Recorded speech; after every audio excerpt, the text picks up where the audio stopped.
Hi hello welcome back Suman cooking channel. ಬನ್ನಿ, ಇವತ್ತು ನಾನು ರಾಗಿ ದೋಸೆ ಜೊತೆಗೆ ಸೂಪರ್ ಆಗಿರೋ ಟೊಮೊಟೊ ಚಟ್ನಿ ಮಾಡೋದು ಹೇಗೆ ಅಂತ ಹೇಳ್ಕೊಡ್ತೀನಿ. ಸೂಪರ್ ಆಗಿರುತ್ತೆ ಟೇಸ್ಟ್ ಮಾತ್ರ.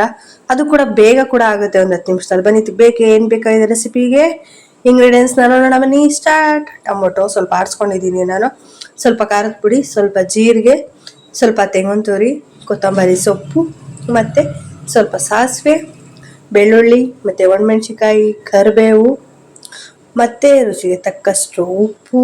ಮೇನ್ ಬೇಕಾಗಿರೋದೇನಪ್ಪ ಹೇಳಿ, ಆಯಿಲ್ ಯಾವುದಪ್ಪ ನಾನು ಯೂಸ್ ಮಾಡೋದು? ಸನ್ಪ್ಯೂರ್ ಆಯಿಲ್. ಬನ್ನಿ ಸ್ಟಾರ್ಟ್ ಮಾಡೋಣ. ಈಗ ಸ್ವಲ್ಪ ಎಣ್ಣೆ ಕಾಯಕ್ಕೆ ಇಡೋಣ ಅಂದ್ಬಿಟ್ಟು 4 ಸ್ಪೂನ್ ಅಷ್ಟು ಎಣ್ಣೆ ಹಾಕ್ತಾಯಿದ್ದೀನಿ. ಹಾಗೆ ನಿಮ್ಮ ಚಾನಲ್ ನೋಡ್ತಾ ಇರೋರೆಲ್ಲ ತಪ್ಪದೆ ಸಬ್ಸ್ಕ್ರೈಬ್ ಮಾಡ್ಕೊಳ್ಳಿ. ಹಾಗೆಯೇ ಸ್ವಲ್ಪ ಸಾಸಿವೆ ಹಾಕ್ತಾಯಿದ್ದೀನಿ, 1 ಸ್ಪೂನ್ ಅಷ್ಟು. ಅದು ಚಿಟಪಟ ಅನ್ನಬೇಕು. ಹಂಗಾಗಿ ಇನ್ನು ನೆಕ್ಸ್ಟ್ ಬಂದು ನಾನು ಒಣಮೆಣ್ಸಿಕಾಯಿ ಕೂಡ ಹಾಕ್ತಾಯಿದ್ದೀನಿ. ನೀವು ಬೇಕಾದ್ರೆ ಹಸಿಮೆಣ್ಸಿಕಾಯಿ ಕೂಡ ಆ್ಯಡ್ ಮಾಡ್ಬೋದು. ಹಾಗೆಯೇ ಸ್ವಲ್ಪ ಬೆಳ್ಳುಳ್ಳಿನ ನಾನು ಬೇಳೆ ಮಾಡ್ಕೊಂಡು ನಾನು ಒಂದು ಗೆಣಸು ತೊಗೊಂಡಿದ್ದೀನಿ. ಅದಕ್ಕೆ ಬೇಕಾದ ಸ್ವಲ್ಪ ಕರಿಬೇವು ತೊಗೊಂಡಿದ್ದೀನಿ.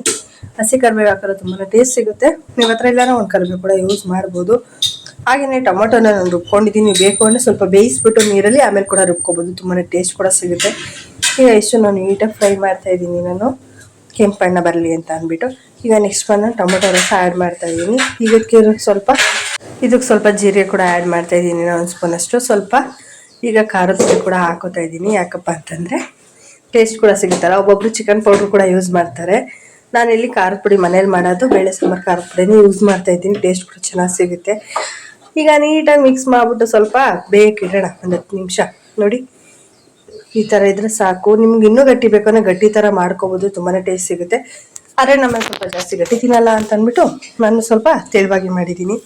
ಈಗ ಅದೊಂದು 10 ನಿಮಿಷ ಬೇಯಕ್ಕೆ ಬಿಟ್ಬಿಟ್ಟು ಸ್ವಲ್ಪ ರುಚಿಗೆ ತಕ್ಕಷ್ಟು ಉಪ್ಪನ್ನ ಆ್ಯಡ್ ಮಾಡಿಬಿಟ್ಟು ನೀಟಾಗಿ, ಈ ವಿಡಿಯೋ ಇಷ್ಟ ಆದರೆ ಲೈಕ್ ಮಾಡಿ, ಶೇರ್ ಮಾಡಿ, ಹಾಗೆ ಪ್ರೀತಿಯಿಂದ ಕಮೆಂಟ್ ಮಾಡಿ ಅಂತ ಹೇಳ್ತೀನಿ. ಎಲ್ಲದಕ್ಕಿಂತ ಮುಂಚೆ ಸಬ್ಸ್ಕ್ರೈಬ್ ಮಾಡ್ಕೊಳ್ಳಿ. ಹಾಗೆಯೇ ತೆಂಗಿನ ತುರಿ ಕೂಡ ಹಾಕ್ತಾಯಿದ್ದೀನಿ ನಾನು. ನೀವು ಬೇಕಾದ್ರೆ ಆಡಿಸ್ಬಿಟ್ಟು ಕೂಡ ಹಾಕೋಬೋದು. ನಾನು ಹಾಗೇನೆ ಹಾಕ್ತಾಯಿದ್ದೀನಿ ಡೈರೆಕ್ಟು. ನೀಟಾಗಿ ಎಲ್ಲ ಬೇಯಕ್ಕೆ ಇಟ್ಟಿದ್ದೀನಿ ನಾನು. ಒಂದು 10 ನಿಮಿಷ ಬೆಂದ ತಕ್ಷಣ ಕೊತ್ತಂಬರಿ ಸೊಪ್ಪನ್ನು ಕೂಡ ಆ್ಯಡ್ ಮಾಡ್ತಾಯಿದ್ದೀನಿ. ಏನು 10 ನಿಮಿಷಕ್ಕೆಲ್ಲ ಆಗೋಗುತ್ತೆ ಅಡುಗೆ ಮಾತ್ರ. ಈಗ ಲಾಸ್ಟ್ ಫೈನಲ್ ಬಂದು ಟೊಮೊಟೊ ಚಟ್ನಿ ಸೂಪರಾಗಿ ರೆಡಿ ಆಯಿತು. ರಾಗಿ ದೋಸೆ ಹೇಗೆ ಮಾಡೋದು ಅಂತ ಕೂಡ ಬೇಕು ಅನ್ನೋ ಕಮೆಂಟ್ ಬಾಕ್ಸಲ್ಲಿ ತಿಳಿಸಿ, ನಾನು ಅದನ್ನು ಕೂಡ ಅಪ್ಲೋಡ್ ಮಾಡ್ತೀನಿ.